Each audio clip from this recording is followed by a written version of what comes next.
can shift and I can host it. Yeah. All right. All right. Well, here we go. I'm Alan K. Rhodey, among other things, the host and programmer of the Arthur Lyons Film Noir Festival that will be running May 7th through the 10th at the Palm Springs Cultural Center on 2300 East Baristo Road in beautiful Palm Springs.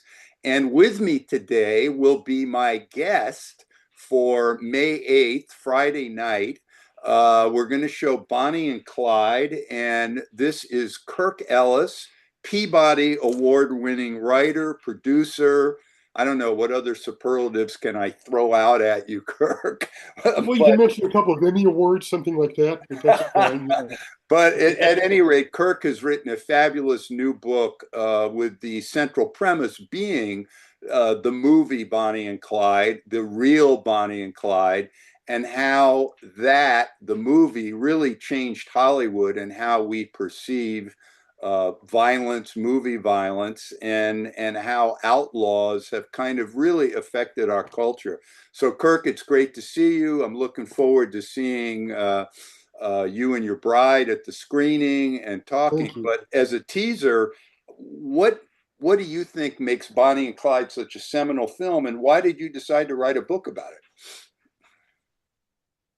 Well, I mean, I think that Bonnie and Clyde is the movie that completely exploded the production code that had lasted for 3 decades.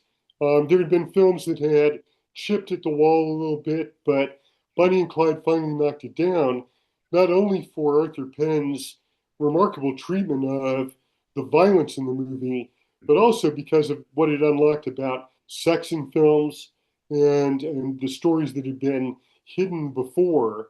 And that also basically stated, look, for the history of film in America, our heroes have been outlaws, they've been villains, they've been bad guys. Right. Bonnie and Clyde are romantic in the film, but they were not a romantic couple. Their life was sordid and spent living in cars, bathing in cold rivers, eating out of tin cans of sardines, not like what was glamorized. But the point of the glamorization was to say, this is what we've been doing. As Americans, we love these rebels, these anti authoritarian characters who are, we see them as versions of ourselves, but they are, as the noir characters are, very dark versions of ourselves. And because it was made in the 60s, it exposed all of that America was coming to grips with. And what I loved about researching the book was to see that here was a story in the 1930s that was a media sensation then because of the nature of photography and the wire services, etc. This outlaw couple who was a couple, Mm-hmm. unlike the lone wolves of Dillinger and Capone and everybody else, that was relevant in the 60s. And you can still watch the film, and it's relevant to our times. What does that say about us as a nation and how we perceive ourselves? And that's what I wanted to try to delve into. Right. It really, your book also really feeds into this cultural, uh, this sounds kind of controversial, the love affair that America has had with guns forever from the time the country was founded. And I think Penn's movie really plays into that. You spoke about the violence that was kind of groundbreaking, that didn't just kick the door open of the production code, it kind of shattered it.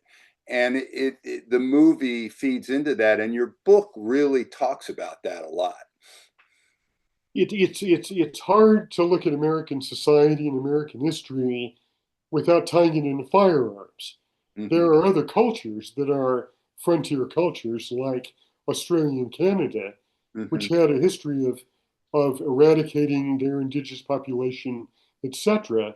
But there's no gun culture there. In fact, when there's gun violence in those nations, people turn their guns in somehow, and it's because of media and it's because of westerns and noirs Mm-hmm. where the lone man with the gun is the person who controls the action. Hmm. That's how we see ourselves. And that's how guns were sold. I mean, Hmm. Clyde Barrow bought his first gun from a Sears and Roebuck catalog Hmm. that showed, young men holding weapons. Remington and all of the other gun manufacturers made a conscious play for not only young men, this is what surprised me, but also young women as potential customers Hmm. for their merchandise. Hmm. And so we have generated a gun culture over the years through our films and popular entertainment. I'm old enough to remember seeing Bonnie and Clyde when it came out with my parents, and I still remember my father's reaction to it. That I think it was pointed out to him by either my mother, my brother, or somebody or me that, well, it's not a documentary. I mean, he grew up during the Bonnie and Clyde era, and I mean, these were not master criminals. They were robbing gas stations and on the run. And, they were, as you use the word, sordid. Was there the controversy of taking real life characters who were not good people and really glamorizing them? I mean, Bonnie and Clyde did not look like Warren Beatty and Faye Dunaway at all. And Theodora Van Runkle did a hell of a lot for women's fashion on how she wardrobed Faye Dunaway in this movie. What's your feelings about taking something like that and making it look very different and really very attractive? So, Alan, when you know this, but I mean, when have we not made bad characters look good? I mean, the entire Western genre Yeah. is based on that. Yes. Jesse James was a terrorist. Billy Yes. the Kid was a buck-toothed psychopath. Yep. But how many heroic films about these people have been made? Yep. So, and certainly in real life, Hmm. especially Bonnie Parker, Hmm. saw themselves as riding in the trail of these earlier outlaws. Right. She was writing poems that were glorifying their exploits, and yeah, they Hmm. were two-bit crooks. Dillinger famously said, "That's the problem with small timers. They ruin the business for the rest of us." So even then, their celebrity was begrudged by people who were better at their jobs, and so Right. Right. so so that's so I think the film is an answer to that. It's saying no, Right.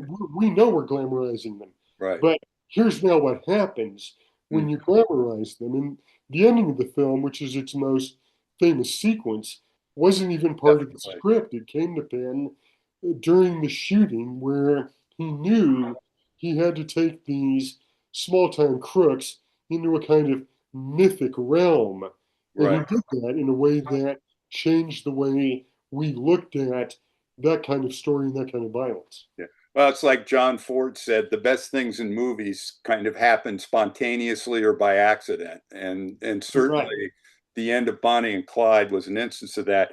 And finally, I've gotten a little, you know, why are you showing Bonnie and Clyde at a film noir festival? Aside from the fact that I get to program the festival, I Yeah. won't be too proprietary about that. But aside from that, what do you think about Bonnie and Clyde? Noir, neo noir, noir stained. What are your Well, I mean, thoughts on that? before Penn even attacked that story, you Hmm. had people like Fritz Lang doing "You Only Live Once."